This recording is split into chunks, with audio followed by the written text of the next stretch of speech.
Good evening, everyone. Welcome back to Bugbears NCBS YouTube channel. And we are back with Weekend Chat with Researcher series. And this time we are having sixth session. And this time we are going we are going to talk about very interesting session. But before that, let's introduce ourselves again. Bugbears NCBS is a YouTube channel of a research group, Bugbears, which is headed by Dr. Ashwin at NCBS. And this channel is dedicated to our science outreach program. And our motto is anybody sitting at home can understand or can learn science without any specialty or with an education till 10th class maybe. So today, before proceeding further, I would like you to use our live chat option and feel free to ask any question with our guest today. So Ashwin, as usual, I'm going to ask some quite funny question maybe at this time. So, did you know that you are being controlled by something, something very small as compared to your body size, and that is the main controller. Like you are like a puppet which is being controlled by somebody else. Did you know that? Yeah, I guess the puppeteer has to be bacteria or the brain. Yeah, like we have had many sessions of considering bacteria, and maybe we are being affected by bacteria in some way. Yeah, so today we will be discussing about the brain, and the brain which governs all our action, controls everything, emotions, action, behavior, whatever you say.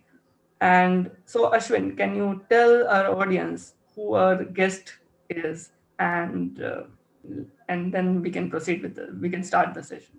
Perfect. So today we have with us Vatsala Thirumalai. She's a faculty at NCBS, and this is the second time that this is the third time if you include me as well, this is the third time we're including somebody who is an alumnus of Anna University Chennai Center for Biotech, and this time we have Vatsala, who after her undergraduation at University Chennai, went on to do her research at Cold Spring Harbor Labs as well as Brandeis, and she's been in NCBS now for over 10 years, and she works on behavior and uses zebrafish as the model for her work. And she is also this year's recipient of the Government of India's Bhatnagar Award.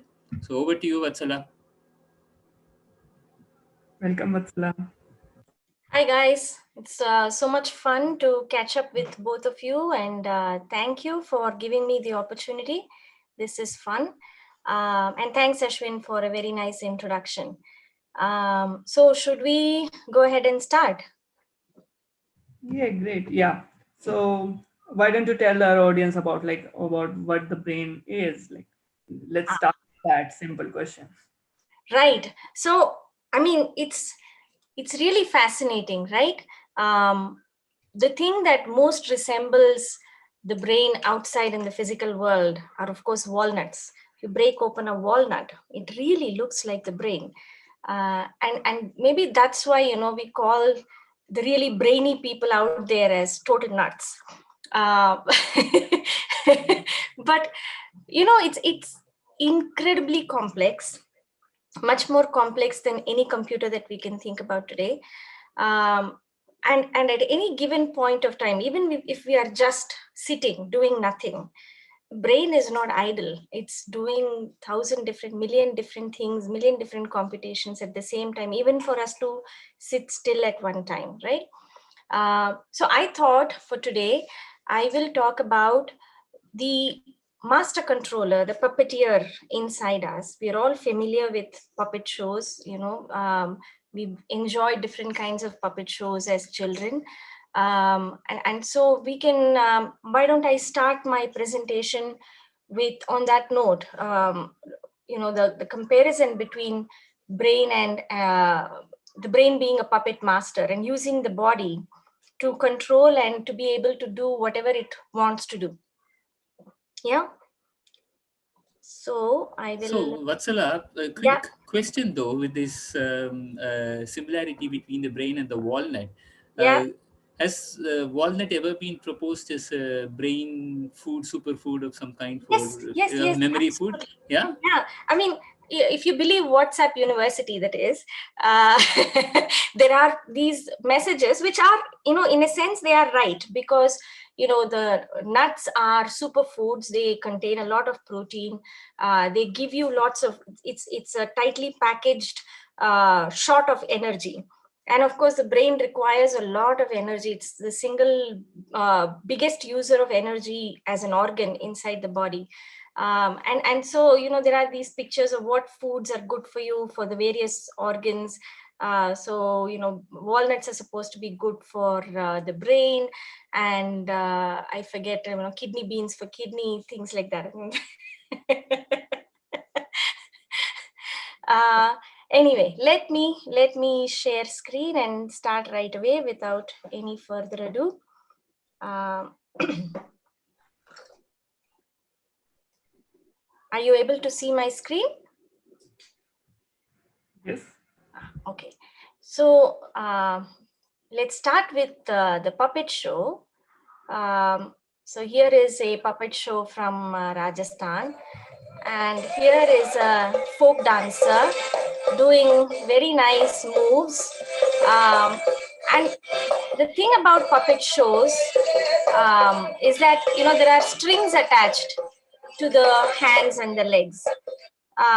So to move the different parts of the puppet, you actually have strings that move the hands and the legs and make nice moves, and the really skilled puppeteer makes the puppet move very gracefully, do dance moves and things like that. But if you look at the human body, again, you have these strings, right? What are these strings that go all the way in the body, going from the head all the way down to your toes, so that you can wiggle your toes if you want to? You can think of them as strings, like the puppet master has strings controlling the various parts of the body. Here, the puppet master is this big nut over here, the brain, and then it sends these nerves, which are like strings, and they supply all parts of the body and make it move. So that's the basic message of this talk. Your brain as the puppet master. Why do I call it the puppet master? Because at any given instance, like I said, it's actually giving out commands for different things. In the wild, if you're thinking about an organism that's trying to protect itself from predator, at the same time trying to find food, it has to do basic things like breathing, walking, etc. And when the time comes at night, it has to be able to sleep. But at the same time, it has to, hide from predators, feel anger, or feel fear, or feel happiness, feel fulfillment after a meal. All of those things the brain does, right? So one thing we can do is, compare the brain to a computer, because we're all familiar now in this millennial age. We are familiar with the various parts of the computer and what the computer does. So for the computer, there are various input devices, right? You have your keyboard, you have your mouse, like I'm able to move this cursor with the mouse. And you can also connect a camera or a scanner or things like that to it. And then there are outputs of the computer, such as, you have a monitor where things can be shown, or you can print things using a printer. You can play sounds using a speaker. So there are input devices, there are input devices and output devices. And basically, it's the job of the computer to take data from the input devices and then do things to it, which is what we call computation, and then produce some sort of output that you desire as the controller, right? You can use a similar metaphor for the brain, right? And just like the keyboard and the mouse, your input devices are the sense organs, which we all are familiar with. Vision, hearing, smell, taste, and touch using the skin. So at any given point of time, information is coming through all of these different channels, right? And it's the job of the brain to sort through all this cacophony of information, decide what is most relevant and most important at any point of time, and then do any of these things. One fundamental thing is, of course, feel emotion, but that alone is not sufficient. The feeling emotion is actually the driver for an action, right? So if you're feeling angry, or if you're feeling very driven, then you go do something about it. You address your anger, and that action is the job of the muscles. And that's why I showed you those strings that go off to the different parts of the body. Those are nerves that command the different muscles in the body and make them contract and produce movement. And apart from this, there are basic body functions like breathing, sweating, digesting food, moving it through the gut, sleeping, and also, keeping warm, temperature regulation for warm-blooded animals like us. All of those things are outputs of the nervous system as a whole. And so, it's an incredibly complex job that the brain is doing, that we hardly ever think about, because we don't need to think about for carrying out these basic functions. It's really, really remarkable what it does. So Vatsala, I have a quick question here to Yeah. set the context as well. So because all organisms from single cell organisms do have a certain degree of the ability to sense their environment, process, and then produce an output. So when we are talking about a multicellular organism with a complex nervous system, let's leave out things like consciousness, which is much even at one step below that. Are we looking at just a quantitative difference in the ability to do something, or are there very clear qualitative additions? No. So wonderful question. Actually, I want you to hold that question, because we come to this concept of why is a brain necessary, right? And what is the difference between what you call as single-celled organisms integrating, let's say, chemotactic information and responding, and a brain doing this? So we'll come to this when we talk about motor control. Remind me if I forget to answer your question. Okay, so should we then go ahead and talk about ways in which the brain is acting like a puppeteer? So what I would do is, in my talk, talk about the control of how information flows into the brain, and the control of how information goes out of the brain to produce actions. So if you take a camera attached to a computer, right, and you take pictures, the camera is going to capture everything that's out there because it's light sensitive. Wherever it can sense light, it's going to capture. But the brain is not like that. Not just the brain, the entire nervous system, it only takes information that is important or relevant to it in terms of what it's looking for survival. What do I mean by that? Let's do a little example, right? Okay, so here is a picture on the left hand side. I want you to look at this picture for like 5 seconds to 10 seconds. Look at only this picture. It's a picture of the Queen. And then quickly dart over to this white space over here and tell me what happens.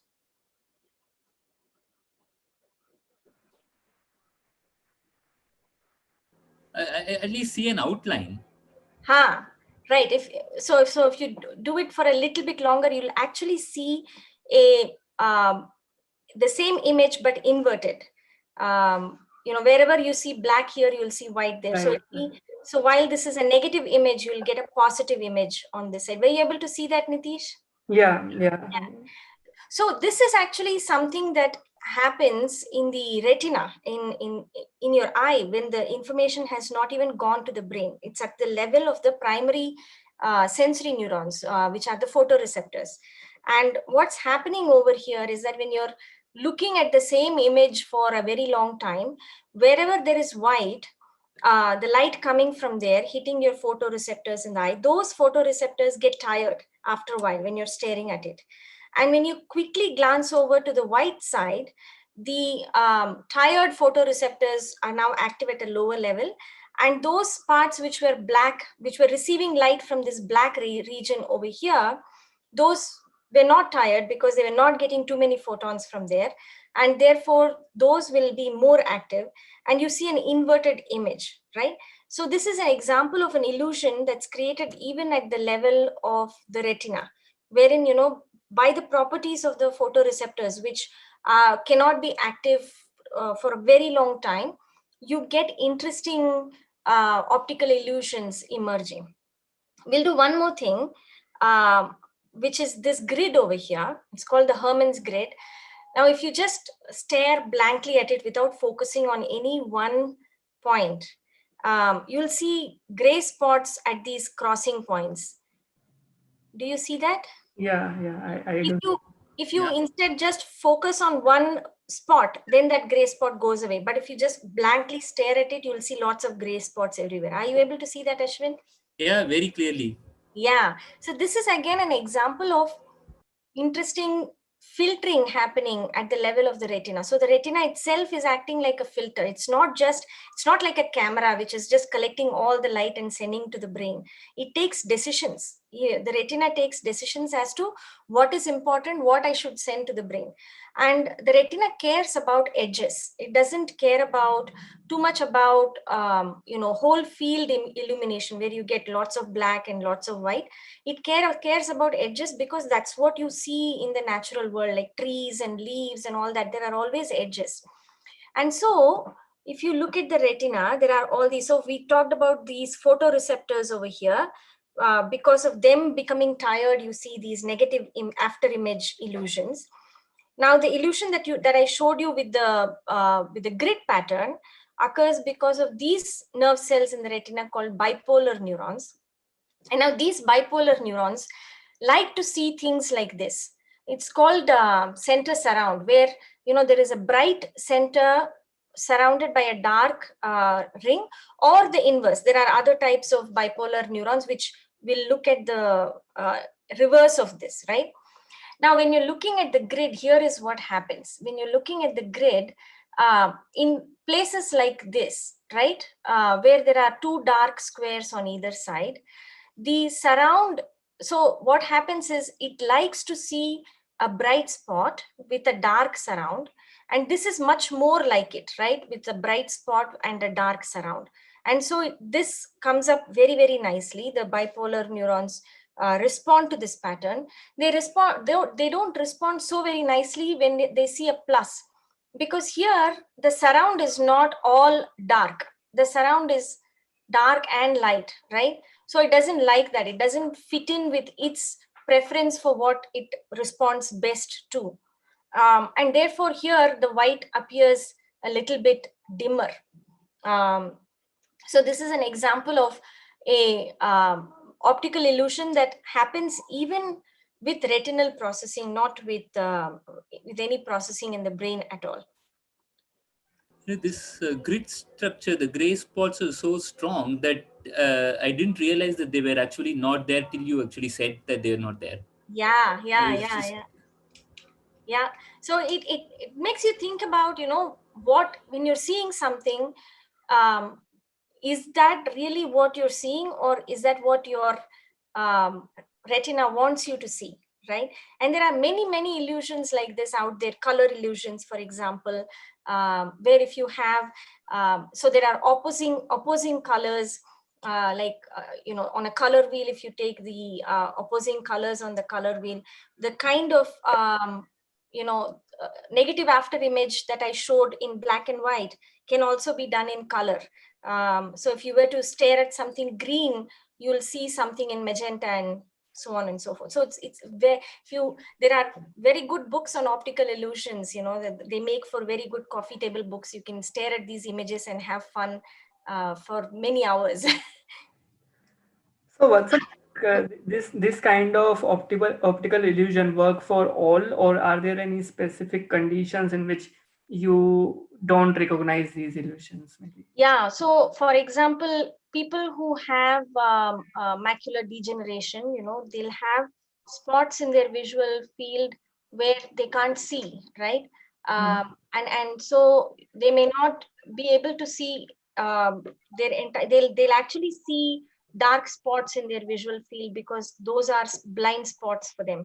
And same thing goes for people with mutations that make them, for example, color blind. Then they don't process color information as well as people who are not. But what I want to say next is actually that even when the retina has done its job and the information from the visual world has gone to the brain, there are interesting things that happen, right? So let's do this test. And hopefully this test works. So I'm going to show you a video and I want you to see this video carefully, okay? And there is a question to answer.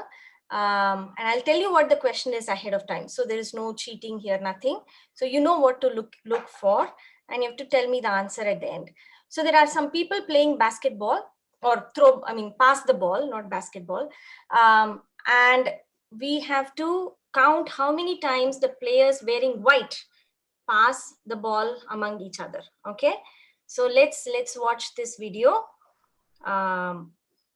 So it's players wearing white, remember? So there are people wearing white and black. And I'm thinking that it's playing. Oh no, it has not started yet. Okay. Count how many times the players wearing white pass the basketball.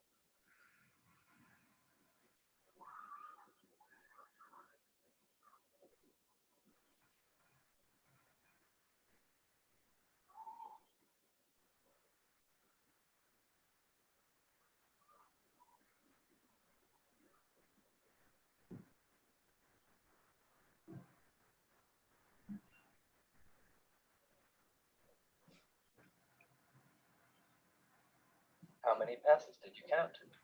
How many passes did you count? I counted about 14. I missed certainly one or two at the start. So I counted about 14. Yeah, I counted 15. Okay, let's see what the answer is. The correct answer is 15 passes.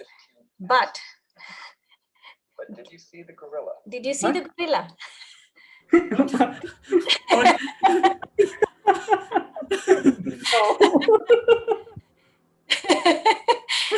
You'll see it now.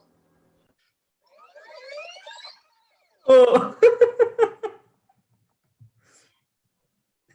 See, there's the gorilla. You missed it. Because you were paying attention to the white players, you totally missed the gorilla, right? So that goes to show you. Training and teaching on DVDs from BizCon Productions. Yeah. So the point of that is that, you know, there are filtering mechanisms in your cognition. Even after, you know, of course, your eye must have seen the gorilla coming through, but your brain didn't register it because it didn't think that was important information, because you were focusing on counting the number of passes between the players wearing white. And that's very, very common, right? And students who are sitting in a boring class will tell you if something interesting is happening outside the window, then, you know, whatever the teacher is saying does not register inside.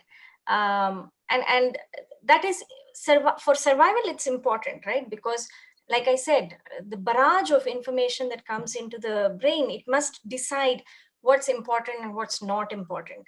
And therefore, this kind of, it's called attentional modulation of sensory information. So attention, when you're paying attention to something, that automatically becomes much more important than everything else that's happening in your surrounding. And one of the things with people with schizophrenia is that they're not able to filter out, and that's why they get into a lot of cognitive confusion, because they don't know what's relevant, what's irrelevant. They constantly receive, like if you're in a crowded room and lots of people are talking, they're not able to focus in on any one conversation. But I mean, we don't fully understand all of these. But this is one area where greater research in neuroscience is ongoing, and we're trying to figure out how exactly the brain is able to do that.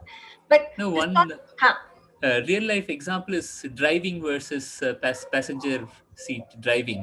Right, huh. when you're sitting in the passenger seat, you see all kinds of things that scare the hell out of you. But when you're actually driving, you don't see any of that. You're just seeing only it all just passes. Hopefully Uh, you see the signal lights.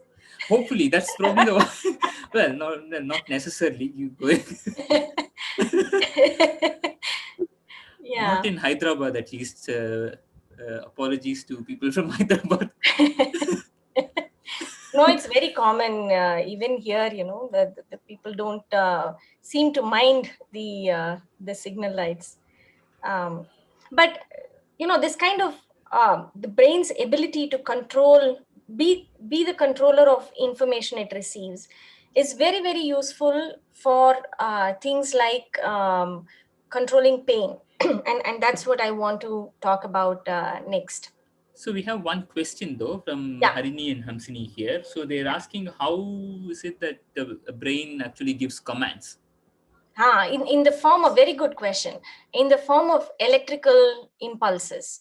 So the brain actually talks with electricity, and it sends electrical impulses within the brain. Also, there are nerve cells which connect to each other, and the way in which, just like in the computer, you need electricity, right? And the same thing holds for the brain as well. The nerve cells connect to each other and talk to each other by means of electrical impulses. There's also chemical signaling, but constantly it's the electrical signaling converted to chemical signaling, and then the chemical signaling converted to electrical. So both of those interplay, and that's how it's able to command the rest of the body. So want to go back to this point, which is that we feel pain because it's important for survival, right? Because it tells you when a certain part of your body is damaged and helps you protect it from further damage. And so pain is important. It's a survival advantage. But sometimes chronic pain can not be so conducive. You don't want to feel pain all the time, and which actually interferes with your daily operations, right? And there are interesting ways by which the nervous system is able to block pain or gate the pain. So this is called the gate control theory in pain. So first, let me tell you a little bit about how pain is sensed. For example, when you hit your foot against a rock, there are sensory fibers in the foot which send electrical impulses to the spinal cord. And then from the spinal cord, it goes to a region of the brain where pain is sensed. So pain is actually in the brain. You don't, it's not, though you feel it in your foot, the actual sensation comes from the impulses of the brain. Now, what happens is that, as we all know, when we hit our foot against a rock, what do we do immediately? We just put it, like we feel the pain. But And what then, do you do? Let's say your foot hit, your big toe hits a big rock. What do you yeah, do? I hold that feet and then try to rub it. Exactly. And you can tell me that when you rub it, it makes it feel better, right? Yes, yes, yes. Have you wondered why that is so? No, that one. Yeah, so that's because of the ability of the nervous system to block messages. So you rub it, right? So when there is a noxious stimulus, a painful stimulus, then the gate for the brain to sense pain is open. And when you rub it, that gate is closed. Let me tell you a little bit in more detail about that, what happens. So there are these, I told you there are these sensory fibers, right? So for example, when a hammer falls on your foot or you hit it against a rock, there are these sensory fibers called C fibers, which send the message, the electrical impulse, into the spinal cord to a projection neuron, which then relays the message to the brain. So the brain is on this end of things. So when nothing else happens, and only the hammer has fallen on your foot, you feel this pain because the impulses are relayed through the C fiber onto the brain. But when you rub it, what you do is that there are other fibers, which are large nerve fibers, which get activated when you repeatedly massage the area with your thumb. And then those things activate other neurons within the spinal cord, which block this message from going out, right? So this gate is now closed and the message does not go to the brain. And that's how you feel less pain when you rub your toe after it has hit something. And this gate control is important because it's not just in rubbing. There are other ways in which you can mitigate pain. And that is through from the brain itself. So there is descending control of brain of pain as well. And this you can imagine, you know, for example, let's say you're in a crowded bus and somebody has stamped on your foot, and you can't bend down and rub your toe at that time. And you just, you know, bear it, and somehow you get distracted because of the crowd, because if you're wanting to get out of the bus as soon as possible. So such distractions help lessen the feeling of pain, right? Also, let's say that you're in a very happy mood, you know, you're feeling very, very happy about something, and then you hit your foot against a stool, you don't feel as much pain because, you know, your feeling of happiness helps to reduce the feeling of pain. And interestingly, there is an anecdote out there, I forget, I read it somewhere on the net, about people receiving bullet injuries. So somebody compared the feeling of pain on a scale of 1 to 10 between soldiers who received bullet injuries in a battlefield versus people who received bullet injuries in street fight. And who do you think felt more pain?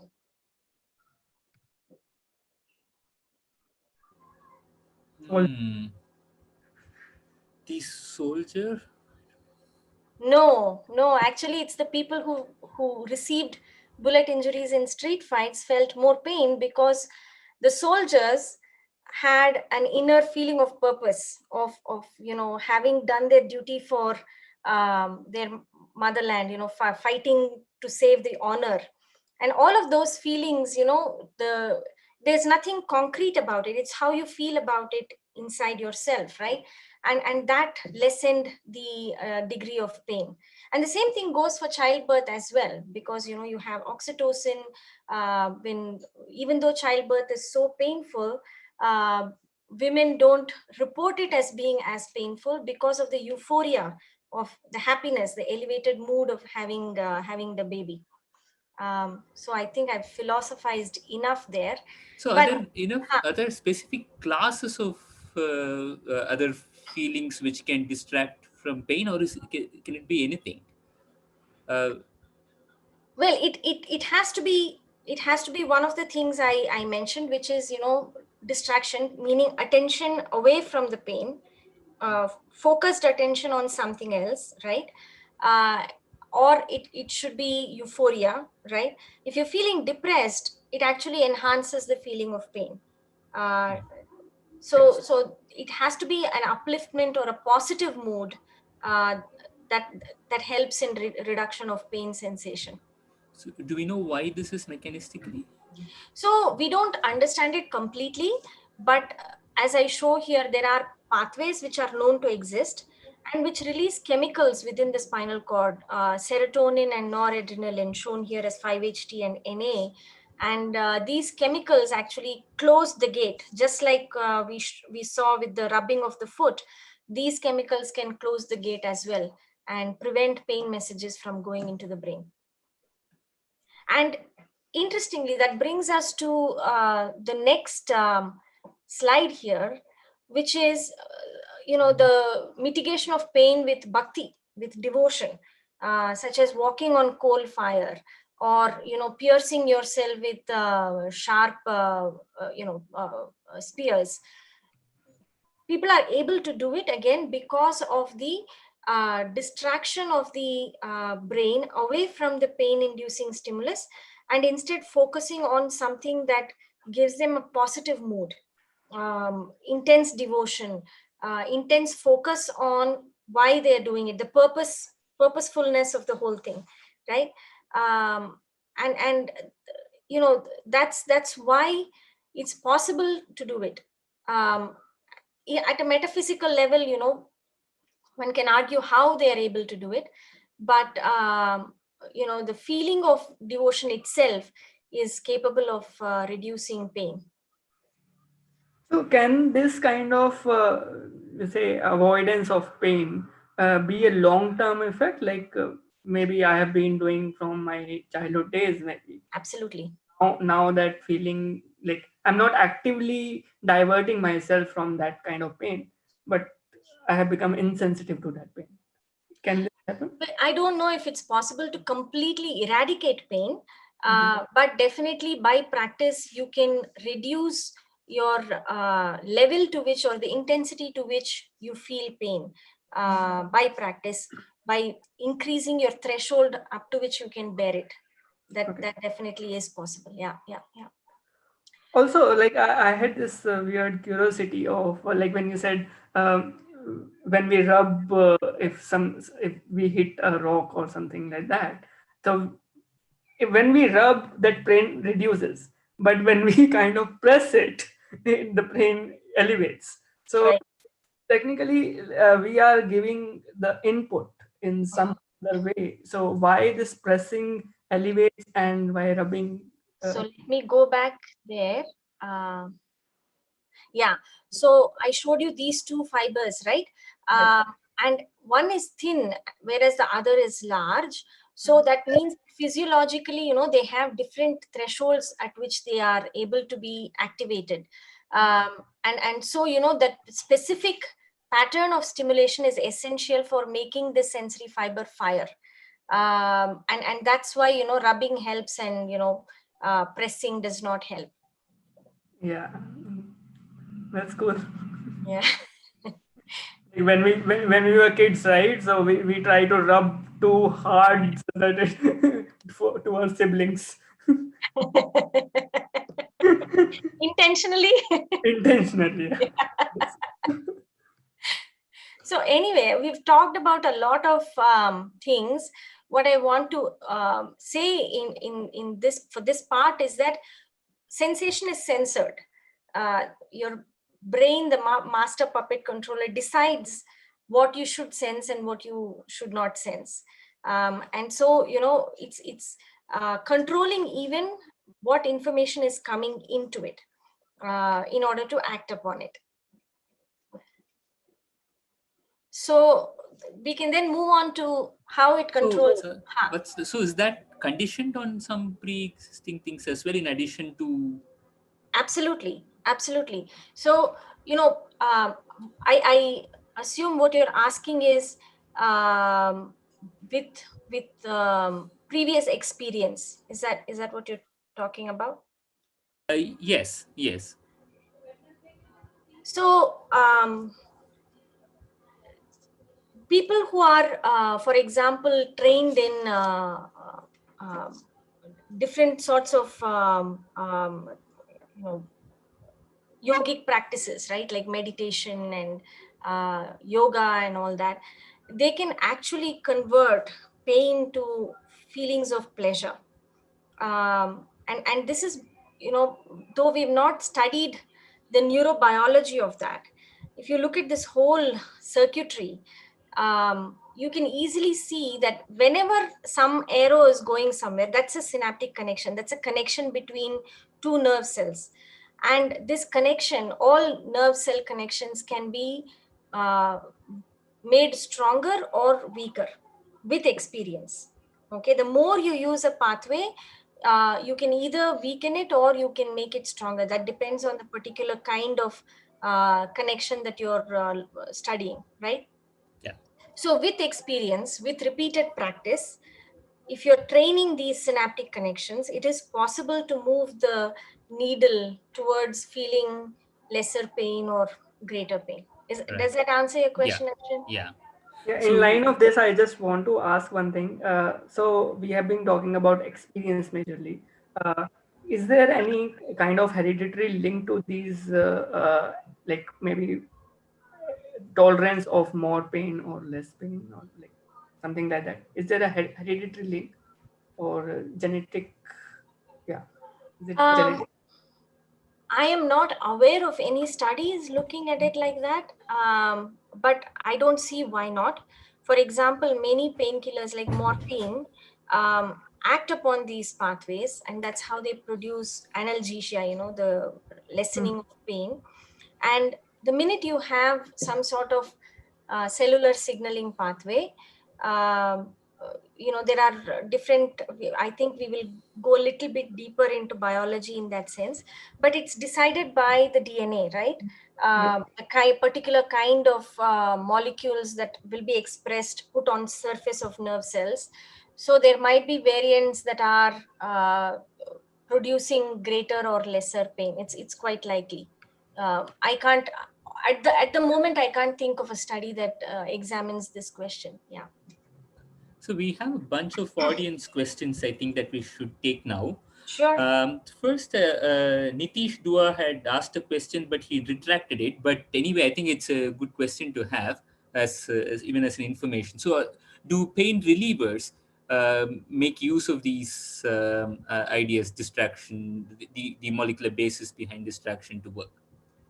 Uh, yeah, so morphine, I told you, right? Morphine is one example of a molecule that acts as a analgesic. Uh, but we still, you know, for example, the chemicals that are shown here, serotonin and noradrenaline, they are also expressed elsewhere in the brain. So it's difficult to just target these. When you're popping a pill inside, it'll go act everywhere. And so these pathways from the brain, in my view, have not been they've not been exploited to the extent that's possible. Although there are some treatments for very chronic, very severe pain, where if you stimulate these regions in the brain, then you can reduce pain sensation. That has been done in people who are reporting long-term pain which they cannot bear anymore. So, and then we have a question from my mom. And does this property vary by gender? Yes, absolutely. Yeah, it does. And As I said, there are certain situations where, such as in childbirth, where the threshold for bearing pain is much higher in women, and there are certain other situations where the thresholds are higher for men. And then this is a bit of a distraction from Harini. So she is asking whether the wrinkles in the brain have anything to do with function, or are they just there? No, it's absolutely very good question. The wrinkles are there because the head is too small to contain all of the brain matter that has to be stuffed inside. So if you think of chapati dough, and you're trying to stuff it into something, you just make it into wrinkles so that the surface goes in, and you get greater surface area within that small head, and that's why we have wrinkles. And we have one more question from Chinmay. I think this is also linked to the first question on single-celled organisms and so on. So, how about plants? They also show an amazing ability to sense. Can we correlate somehow such behavior with brain-originated behavior? Very good. It segues nicely into the next part of my talk. Perfect. Excellent. Are those the questions? Shall we move on I then? think so. Yes, yes. Yeah, Okay. I've covered everything. Yeah. Okay. So in response to Chinmay's question, let's look at brain control of outputs, movements, right? Trees don't have brains because they don't move around. Why do I say this? So motor enthusiasts, that is people who study movement and how the brain controls movement, we are a little bit fanatical about it. And we think that the reason we have brains is because we have to integrate all of this information coming in and then produce action, move in some respect, either, for example, talk or write or run or walk or jump. All of those things are movement actions, right? And for that, we need a brain. And there is, enough evidence out there to prove this point. Ashwin asked about single-celled organisms, and Chinmay asked about plants. Yes, plants are sensitive to things, but they do not have a central nervous system the way, advanced vertebrates do. And even invertebrates have a very central nervous system. And if you look around, even in animals, the early animals such as sponges, they do not have a brain. If you look a little bit at other phyla, such as, let's say, the coelentrates, jellyfish and hydra and all these organisms, they don't have a brain that they have, but they have some sort of diffuse neural net. They'll have one neuron here, one nerve cell there, all connected up in the form of a mesh. But it doesn't work the same way as a brain does. You start seeing brains in things that have eyes, for example, flatworms, which can sense light. And then, the light is processed by a brain-like structure. But importantly, the best case for arguing that you need a brain for moving around comes from these organisms called sea squirts. Now, these sea squirts, they have two life stages. They have a larval life stage, which looks like this, which moves around. It has a tail, it has muscles. This is actually a chordate, okay? And then after a while, this larva finds a nice place, nice, cozy, comfortable place to attach itself to. And once it attaches itself there, it becomes this form, polyp form, which doesn't move around, right? And it looks like this very pretty colony of tunicates over here. And what it does is, once it attaches itself to a place, it digests its entire nervous system, right? Sort of like the tenured professor, Ashwin.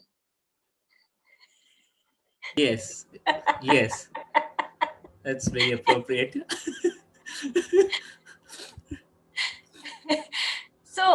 So this argues that, an organism which was moving around and has a nervous system, once it becomes attached to a place, it doesn't feel the need for it and instead uses it as a source of energy and eats it up. And that argues that, the function of a brain is actually to direct movement, to direct action. And there is enough reason for believing that, because motor control is very complicated. I just want to show you this fun video of free running athletes here jumping from one place to another. And look at the amount of coordination, right? I won't play the entire thing, but what is this person doing?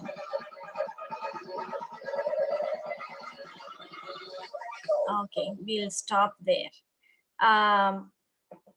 So to do something like that, challenging like that, this is what the person has to do. They have 240 movable joints with multiple degrees of freedom. So what do I mean by that? If you take a shoulder, the shoulder can actually rotate through this large angular motion, right? And then the elbow, then you have your knees, you have your ankles, and so on. We have 657 muscles in all these different limbs. You have to coordinate the left and the right side of the body. So if you're running, for example, the left and the right leg have to swing one after the other in alternation. If you're jumping, they have to work at the same time. And then you have to decide when to start it and when to stop it. And it has to happen even on uneven terrain.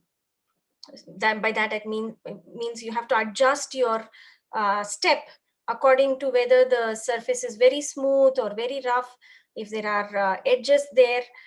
And then if there is an error, you have to quickly balance. That also happens. And as you develop, when you grow, your muscles are growing, your limbs, your bones are growing. So you have to constantly adapt your movement according to how big you're growing. And then when you age, your muscles degenerate and you produce lesser force. And so you have to adjust how you're moving according to, how much force you're able to produce. So it's very, very complicated, right? And I'm not going to go into detail about the different parts of the brain that make this happen. But there is an incredible hierarchy, starting from the brain down to your spinal cord. The nerve cells are working together to make this happen. One other thing about movement is also that you can learn new sequences, such as playing tennis. And the more you practice, the more perfect it becomes. This picture shows, for example, a tennis player practicing against the same opponent. One thing is, they learn what happens when the ball comes in a certain angle, how far is it supposed to go and where it's supposed to meet. So they run towards that spot to meet the ball. The other thing is, when playing with a particular player, they know the serves of that player. They know where this player is most likely to place the ball. And so they can calculate, these are called a priori probabilities of where the ball is likely to be. One is from the direction in which the ball is coming, and two is the region where this other player is most likely to hit the ball. Both of those things, they add up and they see where the overlap is, and that's where they will go. You will not believe that this is what ace tennis players do, right? This sounds like incredibly complex computation, but this is what the brain does. It has previously made models of how the world is supposed to work. And that's what you get from practicing. You practice again and again and again, you make these probability distributions, the way in which the ball is supposed to come. That picture becomes crystallized much more clearly. You make the brain computation much more robust by doing this again and again. So what I will do now is talk about how we can use the knowledge that we gain from studying the brain to produce brain-machine interfaces, especially for people who have paralysis. This is helpful because their brain no longer communicates with the body, and therefore they're not able to move their hands and legs. And I will show. Vatsala, just Yeah. before on the previous point, should also be. Let me pause that. Yes. So, and that should also kind of explain why you do a lot of practice or whatever it is that you're working on, but you don't really focus enough, and you end up maybe practicing the wrong thing by repetition. Then it becomes that much harder to actually correct that and then learn. Absolutely. Yeah. The correct kind of practice and the correct kind of error correction is important. If you're not correcting the error, then practice will not help, right? Sort of like singing, let's say. If you're singing and making sure that you're hitting the notes correctly, the practice makes you a better singer. But instead, if you don't correct for off-pitch tones, then that doesn't help you at all. Yeah. So I was seeing somewhere on one of these online music video websites where they were saying practice actually doesn't make it perfect, practice makes it permanent, so be careful. That's a good one. I should use that. I'll find out where I actually saw it. I will find that out. Yeah. Also in sports, right? It has been seen that left-handed sports person are majorly successful as compared to the right-handed people. Oh, is that so? I didn't know that. Yeah, so because majority of the population is right-handed, so anybody who practices, like starts learning any game, so their main opponent and their coach is also right-handed. So that's why left-handed sports person have advantage over right-handed. Like if you can see any game, like whether racket games, cricket, or any game, not maybe not football. Yeah.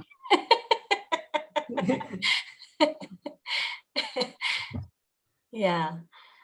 And also with cricket, with the right and left Right, batting and combinations create havoc the yeah, bowlers. No?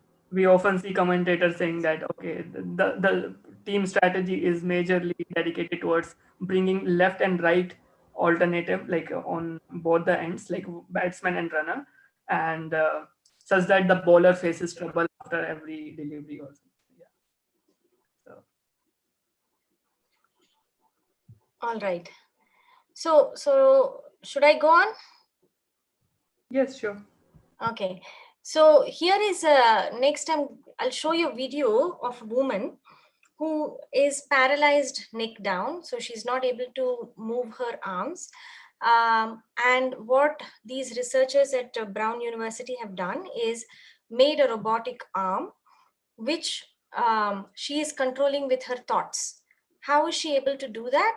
She's able to do that because there are electrodes that are implanted on her on the surface of her brain, and these electrodes now read the electrical impulses that the brain is making, so to speak, the thoughts of the person, and the thoughts are now fed to a computer, and then the computer then relays it to the robotic arm, and they train the robotic arm uh, over multiple trials, several months, and then they show that the lady is actually able to make the robotic arm move in a way that she wants her arm to be moving, right? So this is an incredible progress. So here is In this paper, 2 people with tetraplegia, that is 2 people who were unable to move their arms or their legs in any functionally useful way, were able to control a prosthetic or a robotic arm simply by thinking about the movement of their own paralyzed hand. And they did that using the investigational brain-gate neural interface system. So they thought about using their own arm and hand as though they were reaching out themselves with their own limb, and the robotic arm moved much the way their own arm would have moved. One of the long-standing questions, not only in neuroscience, but in neurorehabilitation, is whether the cells in the motor cortex and other parts of the brain, whether they continue to function the same way years after that original injury. It is possible for people to use their thoughts to control devices, either a computer or a robotic arm. The way that happens is that we implant a tiny sensor, just about the size of a baby aspirin, just into the surface of the brain, and that sensor pick up the electrical impulses from a bunch of neurons. And each of those little neurons are like radio broadcast towers, putting out impulses. And when they get to the outside, a computer translator converts the pattern of pulses into something that is a command. One of our participants was able to do something that, when all of us saw it for the first time, gave us all pause. She reached out with the robotic arm. She thought about the use of her own hand. She picked up that thermos of coffee, brought it close to her, tilted it towards herself, and sipped the coffee from a straw. And that was the first time in nearly 15 years that she had picked up anything and been able to drink from it solely of her own volition.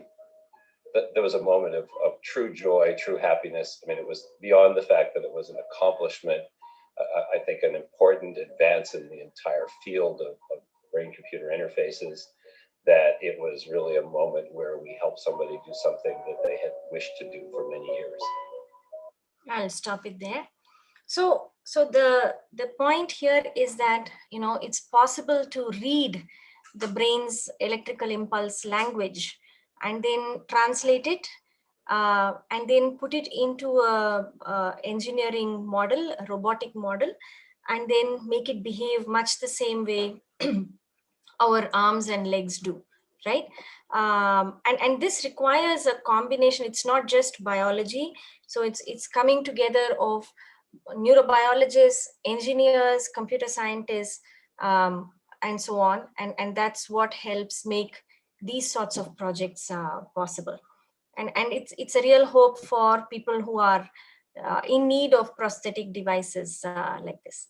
So I think in the short, maybe in 5 minutes, I will talk about, I've talked about artificial exploitations of how the brain, the control language of the brain, right? In terms of robotics and how you can use them to help people. I mean, if human mind can think about ways of exploiting how the brain controls the body, do you think that evolution would have figured this out? So, Vatsala, can we just do a couple of questions before we move on to this? Sure. Yeah. So this the first question from Arushi goes back to the previous topic on the pains thing. It's so why does the distraction or control based strategy not work with pain like migraines or even conditions like chronic pain, or are there evidences where such things work? Yeah, so everything is about the level, right? These are like control knobs. And, it's, think about it like the volume control on your radio or on your computer speaker. It only goes up to a certain maximum level, right? Now, if the pain is much more in intensity compared to how the level at which you can mitigate it with distraction, then it won't help. Things like migraine are in that category. Migraine pain is really very intense, and it's not possible to do distraction with the pain of such a high intensity. Not just migraine, even, for example, people who suffer fractures and things like that, it may not be possible to distract them away from the pain, because there's only a certain degree of compensation you can do with these mechanisms. Did she have a second part? No. So, okay. So I think that's it. And then we have another question. This one from my mom on this topic. Can we use these sorts of brain-machine interfaces to make a vocally challenged autistic child speak? Can you repeat the last part of the question? That whether we can use these types of brain-machine interfaces to help a vocally challenged autistic Ah, child. right. Does Stephen Hawking think something similar? Yeah, so it's used in people with ALS, for instance, who again have debilitating illness which makes them unable to use their limbs, where they can communicate with moving their eyelids, and that is some used to read off of a screen. They can move the cursor and select letters and then communicate through that. But in terms of supporting vocally challenged autistic children, there are a number of different neurobehavioral. I'm not an expert on these things, but lately there have been a lot of different neurobehavioral therapies that have been developed to help children who are challenged in communication, both vocally as well as in social gestures or things like that, and these things help them a lot. Okay, I think we're done with questions. Now to the evolution of these things. So now the question is, if we as humans can come up with ways to exploit how the brain controls the limbs or the body in general, do you think that evolution is capable of doing the same thing? I think evolution would have done something. Yeah, and it's incredibly crazy. So I'll show you two different examples, and I call them natural world subversions. It's not moving. What happened?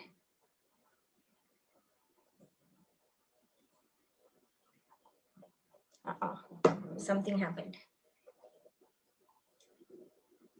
Let me try it again.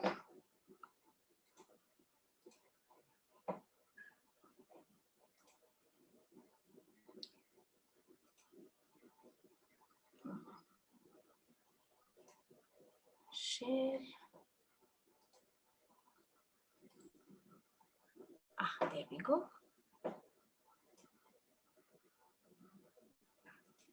Are you able to see this now? Yes. Yeah. So natural world subversions of how the brain controls the body. Example number 1 is this jewel wasp, which lays eggs in cockroaches. I hate cockroaches, so I'm very happy to see this. So this jewel wasp gets a cockroach as her victim, stings it. Okay, first she gives a sting to paralyze it. Okay, and then once it is paralyzed and it cannot run away, it gives a second shot of venom into its head ganglion, which is sort of like the cockroach's brain, and there it is giving a venom, and that this is a mind altering venom. Okay, mind altering, because you'll be surprised to see what the cockroach does. First, it cleans itself, obsessively grooms itself, because it wants to make its body a clean place for the wasp egg to grow in. And next, the wasp comes in and it sort of chews off a little bit of the antenna. See, the cockroach is not trying to escape. Wasp is finding a nice place to find a nest. So now she chews the antenna so that it's easier for her to grab this cockroach.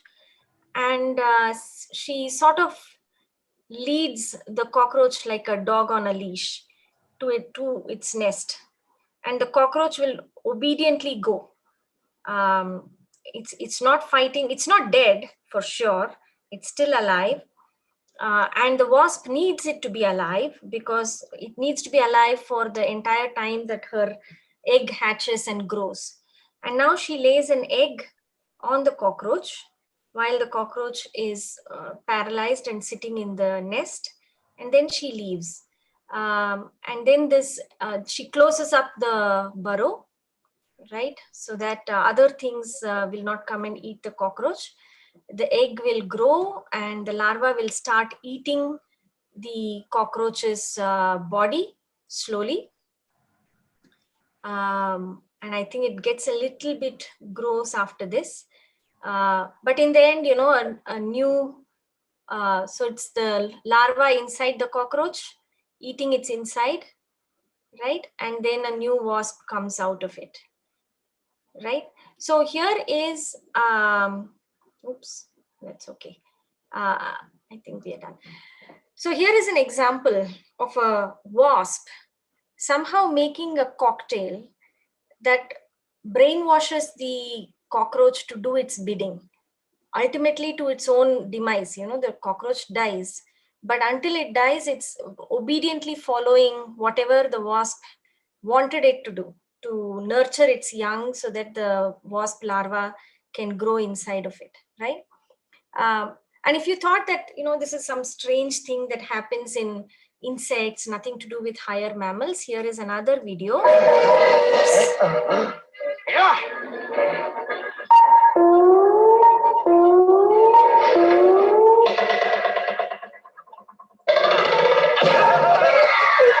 So here is a mouse or a rat chasing a cat, which is very weird, right? Usually we see in Tom and Jerry, the cat chasing the mouse. Why is the mouse chasing the cat? And this again is because of a single-celled parasite this time. Goes to show you the power of microbes. So Toxoplasma is a single-celled organism, and it's a protozoan.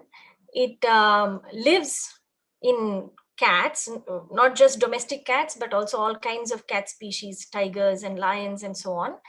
And it reproduces within the cat. And then its spores get shed in the cat's feces. And from the feces, either, other organisms like mice eat it, or it gets into the water, gets into the vegetables, gets into grass, which livestock feed on. But most importantly, when it gets into rodents, because they feed on this infected material, what happens is it alters the brain of the rodent and makes it less fearful of the cat. In fact, the cat urine becomes attractive to the mouse. The cat urine smells exactly like the female mouse to the male mouse. It, it evokes the same sort of attractive feelings for the mouse.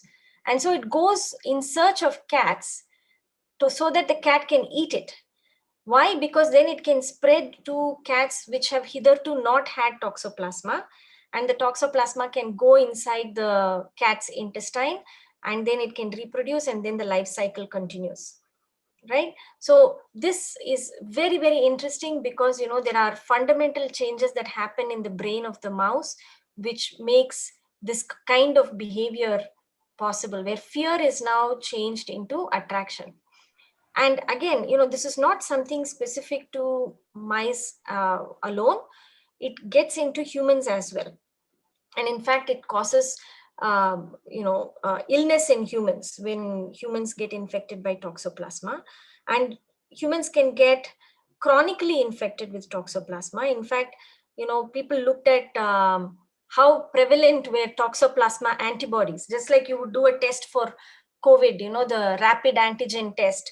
People did a test for toxoplasma antibodies, and they found that many countries, including India, there was a wide prevalence of toxoplasma antibodies, which means that the people were exposed to these protozoans. And so the question is, if this toxoplasma makes mice less fearful, does it produce behavioral changes in humans as well, right? And a couple of interesting studies have come up.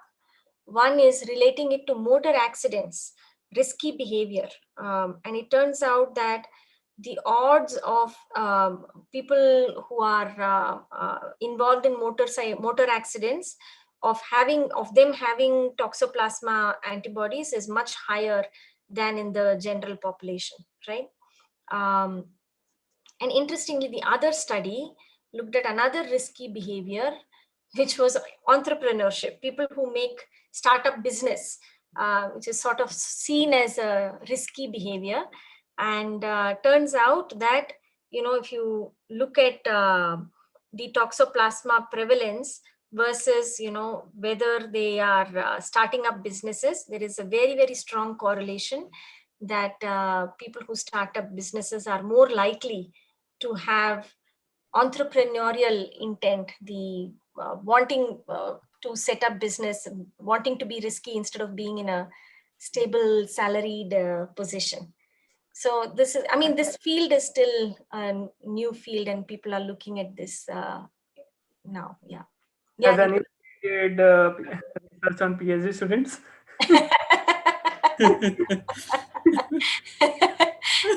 Absolutely.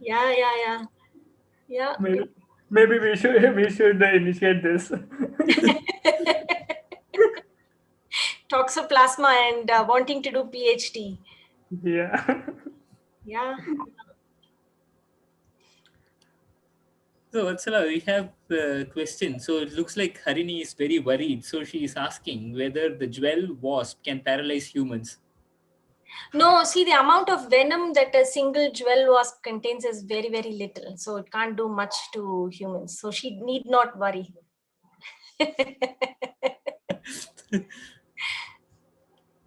Okay, I think we now let's end the session.